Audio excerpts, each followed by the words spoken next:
That's a relief. Look at this, isn't this nice? This is The Settlers. It's one of my favourite games of all time. It came out in 1993, when I was in my first year out of primary school. And if you'd asked me at the time, I'd have said I was doing fine at big school, but thinking back, the transition from me being okay to actually being comfortable, that happened around when The Settlers came out. So maybe it helped. Maybe I needed to be focusing on something calm. Like this. Look at that. Look at that little guy there. Oh. So, since we're all freaking out, how about we just look at this for a minute before I depress you again by talking about what's going on in real life, which is what this video's really about. Sorry, but look though. Oh, look. I've always wanted to talk to you about Settlers, and I will be doing a proper video about it, but just for today, I need to tell you how it basically works. So, let's settle down, and we'll just have a relaxing time in this lovely world. See, in The Settlers, you start out with an empty land. Nothing but potential, and the promise of all the riches and resources that are about to blossom out of it. You start by looking for rocks, trees, stuff buried in the mountains like iron and gold, that sort of thing. And once you've found a good place with as much of that around it as possible, then you pop down your castle. Look at it. That's where all your little dudes live. And they're excited to start building their little village. That's the whole point of the game. Just have a town. Build a town. Have a town. Watch all the tiny people at work in the town. Lovely. So, you start by putting down a woodcutter's hut. And a stonemason's hut. And they'll chop trees down and cut stone, and they'll give you the basic stuff that you need. Connect them up to the castle with roads and watch what happens. Here they come. There they are, look, those are the builders. And the guys in blue, they're going to help get the materials to the builders. Look at them. And you get to watch the little houses being built, look, oh. And once that's all done, and you've got your woodcutter, now you're going to need a sawmill to chop the logs that he cuts down into planks, ready for building with. And soon you'll be planting wheat, and processing it in windmills, and making it into bread, and raising pigs, and sending them to the butchers to make lunch for your miners who are digging up coal and iron, for the blacksmith who makes little tiny swords and shields, for your knights who fight little duels outside the enemy knights' huts to gain you more land, to start building more farms. It's so sweet, and it's relaxing, and it's lovely. Conclusion. Video games are politically charged and help explain why Brexit happened. I know, sorry. But here's what I mean. So, because of this game, I've always liked this sort of game. And for ages, I've been interested in the Anno series, but I've never quite got into them. They seem a bit too complicated, and they play as if you're supposed to already know how to approach them. Like they're made for people who've always played the whole series. So, this summer, actually, it was Brexit week as it happens, I decided to start playing the very first Anno game and really force myself to get into it. Finish the campaign, preferably. And what I found was one of the hardest games I've ever played.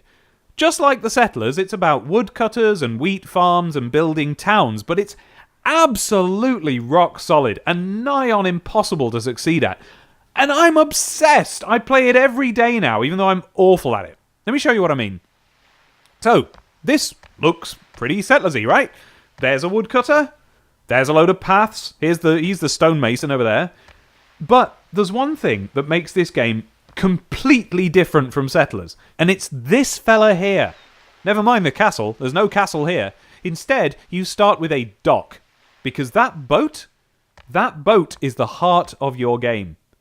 In Anno, you can't just build everything you want. The island you're living on is only suitable for certain crops. When you start out, you have to survey the islands to determine what they're good at, and then pick which one you want.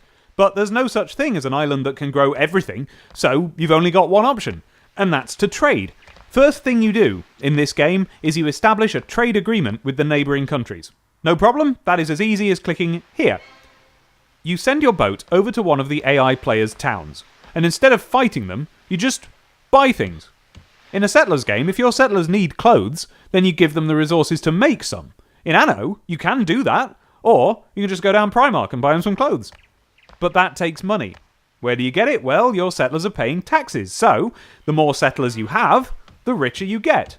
But you want to keep them happy, so you buy them what they want, and they upgrade their houses, and now they're higher class citizens, and want fancier things than just the basic bread and fish. They start to want spices, cocoa, wine, and you have to make or buy those things.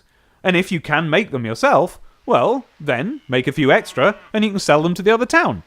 So, that's a different focus from the settlers. It's different, but why is it so hard? Well, it's because you can't do everything, and resources are scarce. See, up at the top there, you've got a certain number of hammers?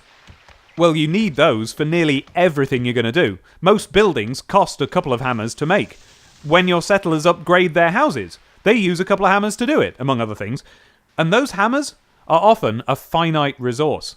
This town here, that's not me, they own the only iron mine in the world, which is what you need to make tools. Hammers. So I have to buy tools from them. So I need my settlers to be paying enough taxes for me to afford to import tools. So I need my settlers to be richer. Which means they have to upgrade their houses.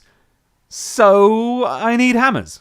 It's a bit of a cycle. And sometimes, when I send my ship out to buy those hammers, I get attacked by flippin' pirates, which either means my ship sinks, and now I just don't have a ship anymore, or the ship survives, but the pirates make off with the hammers.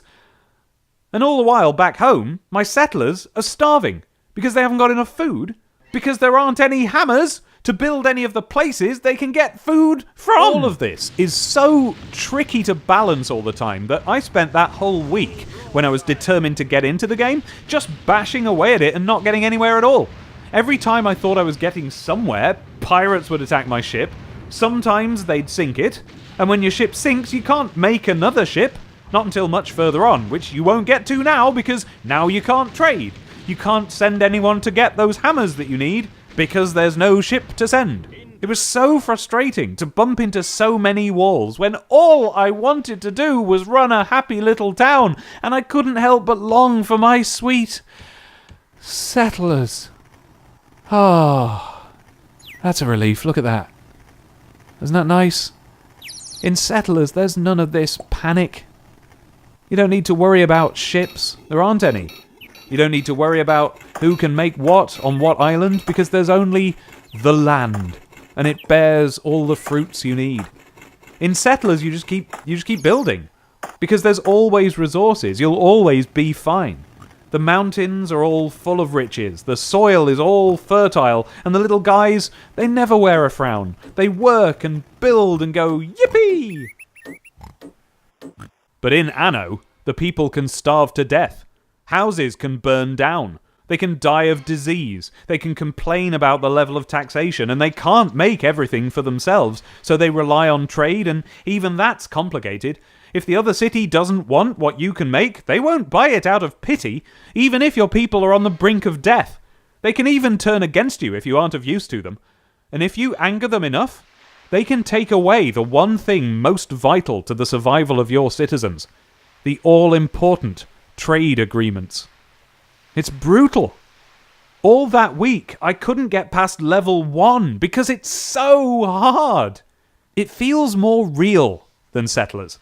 Now, that's not to say it's anywhere close to the way real life works, but having imagined a world where you have to confront the idea of overseas trade and international relations and limited resources, it makes it feel like pure fantasy to imagine a world where you don't.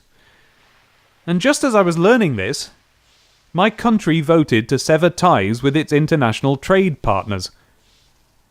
I know, there's not much of a comparison. I'm not saying I learned all about how the European Union works because of this game. Obviously, I don't know anything about how it works. But we're all influenced by whatever we randomly happen to read or hear that day. And in my case, I was just already thinking about how complicated it must be to balance an economy, even when you have uncomplicated help from other resource-producing countries. So to me, thinking about that stuff, and then realizing that these complicated systems that are almost impossible to get right, even when they're simplified and reduced to a fun game, and then to see my actual country in real life suddenly vote to leave the safety net of trade deals and shipping schedules and financial flows that have been pumping the blood through the veins of my country's economy for the whole time I've been alive, and certainly the whole time life has been anything much like what we expect of it now. It just felt like such a silly, naive thing to do. But it's been a few months since then, and we've heard about the consequences, but we've also heard about some of the reasons why people voted to leave the European Union. And some of the reasons sound tempting. And others, the ones that don't, well, I mean, at least you can see where they came from and why people would think them, mostly. But one of the things that Brexiters have in mind is this idea of Britain unmeddled with, uncomplicated by foreign priorities, right? They're thinking of Britain as this proud place that has a strong identity of its own. And I'm nostalgic about that Britain as well. I remember when things were more British, when we had distinctive British slang that wasn't giving way to, pants and butts and I could care less. and Grange Hill still had its sausage. And the Union Jack was a quite nice thing to see. And, you see it on telly, don't you? The way Britain used to be. People knew how to talk properly and wear a tie, and bowler hats were still around. Remember that? But we've made half of it up in our head. That's the trouble. It's a nostalgic fairyland. It's no more real than the England from Jonathan Strange and Mr. Norrell. It's pieced together from the bits of, British, not folklore, not mythological folklore, but, real-life folklore, the bits of Britain that they liked to show people. Ask the people who were there, not the people who were kids, and too young to really know what was going on, like adults who were struggling and making ends meet, or look at documentary footage. You find out that there was just as much poverty and suffering and misery in that old pre-EU Britain. Maybe more, because nobody could afford to live the way a lot of us live now. Because if you look at the past, the Britain that Brexiters want to go back to, look at the bits of it that are attractive to us now, and you'll find that a lot of them, people liked to just put a brave face on what their problems were and advertise the good stuff because of the British stiff upper lip thing. We have to pretend that things are better for us than they really are. And so, but we fooled ourselves, but in the future. So, people are now looking back and going, oh, it was great back then. We didn't have any problems back then. And we did. It's just they didn't advertise them. And by the way, and part of the reason that they were able to be happy even when they had problems was because they were elated that they didn't have to deal with Nazis anymore. That must have felt nice.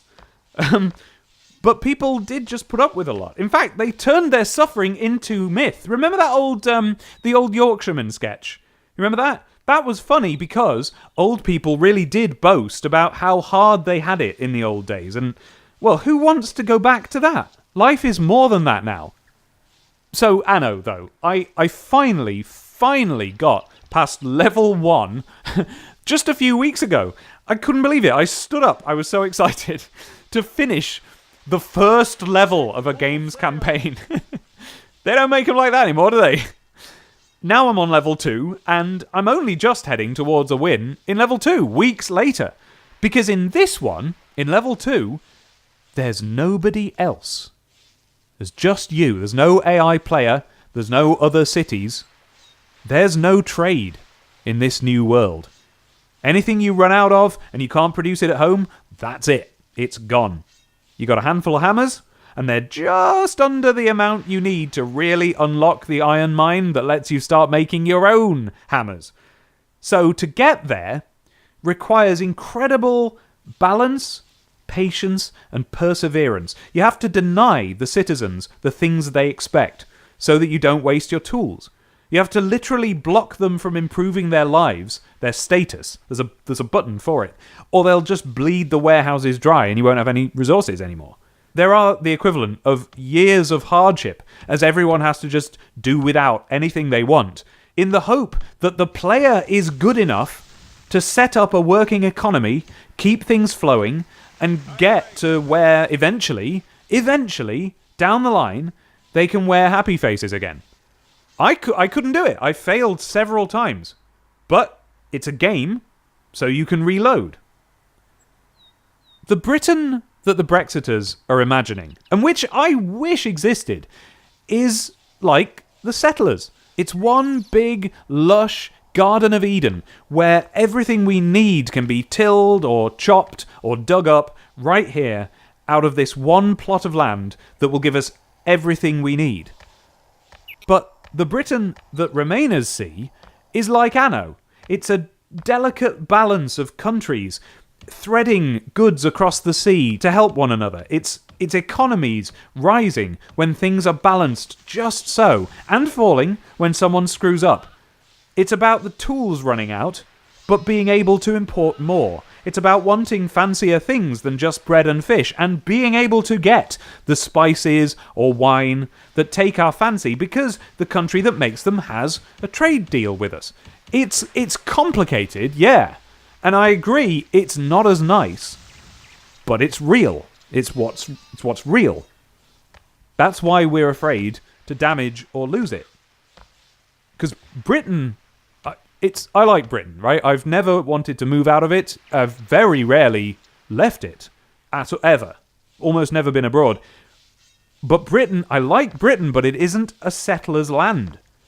You know, I wish it was, and I wish the best to the people who now it's their job to try and make it be.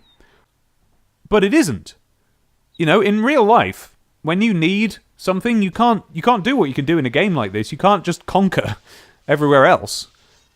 Things are trickier than that in real life. They're trickier than they are in this game. Again, I'm not saying that this game gives me any great insight into how things work. It's just that even in this game, it's really, really difficult to keep an economy running. But in real life, we'd figured out that the way to do it is in a collaboration together. And now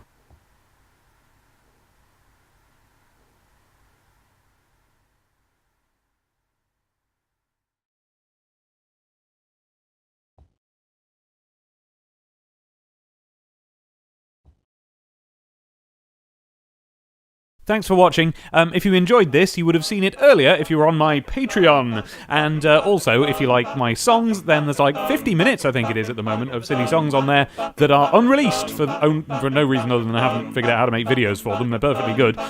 So, yeah, if you fancy that, then come over and see the Patreon. Yeah, thanks, bye! www.youtube.com/